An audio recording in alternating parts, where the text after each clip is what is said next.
Hello, welcome to Homeopathic Services. My name is Pierre Fontaine.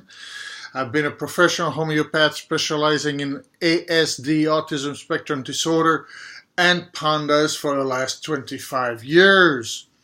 Today I am talking about the diagnosis of reversal of diagnosis. In other words, dropping the ASD diagnosis. But first, the case that triggered doing this video. This is a child who comes to me. He's over 2 years old. He was diagnosed a little bit before 2. He would open and close his hand. He would get upset very quickly. The usual ASD issues, okay? Very little speech, very little eye contact, not much socialization, always needing to have something in his hands, in his mouth. And long story short, this is not the detail of the case. This is not the purpose of this video. But I gave a remedy according to the case I received. For those who don't know homeopathy, there are several thousand remedies. I need to pick one remedy that fits the case, the remedy that I feel will have the most resonance with the information I am given during the first consultation. We give the remedy, the parents give the remedy, sometimes on a daily basis or sometimes on a weekly basis. The resonance is meant to cancel, to erase, if you will, the qualities of autism. Okay, that's how a remedy works. It's a resonance. So in this case, 1 month later, the parents said he seems more engaged, giving us a kiss before bed. He is not doing container play anymore. He used to sit in a box or something like that. Therapist said he points perfectly well. And on and on and on. Again, this is the point is not to present this case. The point is that he is recovering very fast.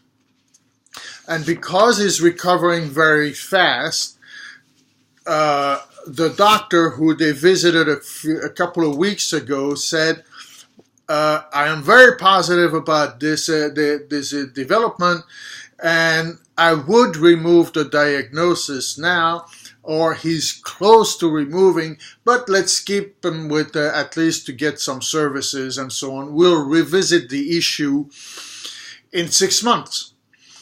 A matter which, in this particular case, I agree, at least 6 months, because there's still quite a bit of things to take care of. I was rather surprised that the doctor was saying that. But the point is, removal, losing the ASD diagnosis. There is no solution to ASD from a purely medical point of view. Okay? Once diagnosed ASD, you stay on the child will become an adult, will be on the spectrum. There have been studies, 3 I was able to find, that where the percentage of reversal varies, but it seems to be about 4%. The last one seems to be a 4% loss of diagnosis. And like these parents, they were told, well, you're doing therapy and that's why he's losing the diagnosis. Well, I'm sorry, but that doesn't fit the bill, because all kids are doing OT, all right? And so if it is that effective, maybe not all, but most kids should lose the diagnosis. But it seems like 4 to 6% lose the diagnosis. In my practice, it would be a lot higher. And I got a little bit passionate about this because the studies that show there is sometimes 5%, let's say, 5% loss of diagnosis. And it is not because of OT, because close to 100% of kids on the spectrum get OT. So the OT is not the reason. No one is asking what these 5% are doing. No one is asking, well, what else are you doing? Are you using any alternative? No, it does not come into play, because I can assure you that if people ask all my patients the improvement and the reversal, then the percentage will be much higher. It is not taken into consideration. The question is not asked. In this case, OT is not the reason for why this child is going to drop the diagnosis this fast.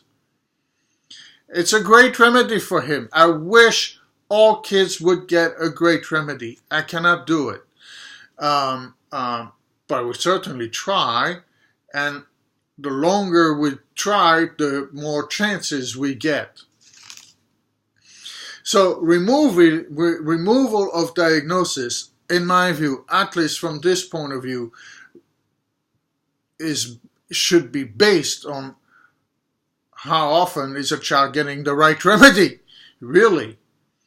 Or what is the percentage of in that 5%, what is the percentage of children getting a homeopathic, a constitutional, a well-prescribed from a professional homeopath such as myself, a well-prescribed from a professional homeopath? How often does this happen? That is what is missing. That is a bias, make no mistake about it. This child here is recovering from autism because of a great acting homeopathic remedy. Within the first month, we start to see changes here. It is not OT. As much as OT can be great, I'm sure, it is not because of it.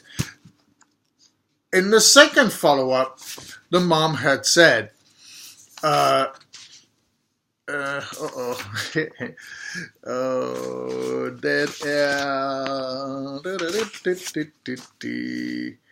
really phenomenal, really phenomenal, amazed by everything he saw.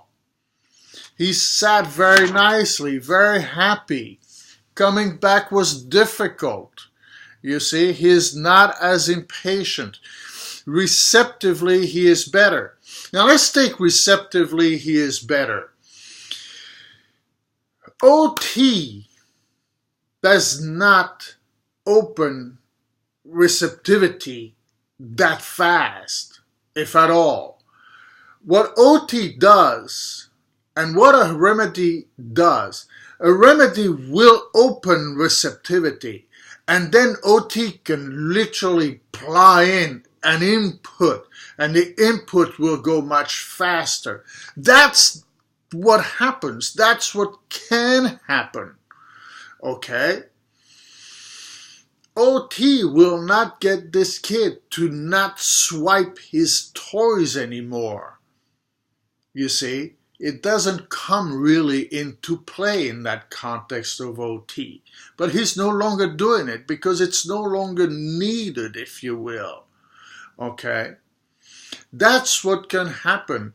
The remedy opens up the case, opens up the child, reverses, and then this therapy can literally flood in and go very fast.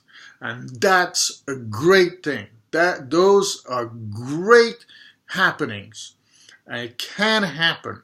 I just wish with those 2 or 3 studies they did, they would ask the parents, what else did you do? That with B, information. Without that information, we cannot say it's 3% reversal automatic.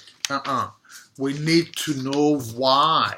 It doesn't answer. It says gives a percentage. It doesn't give a reason, and there must be a reason. Thank you for listening. Bye-bye.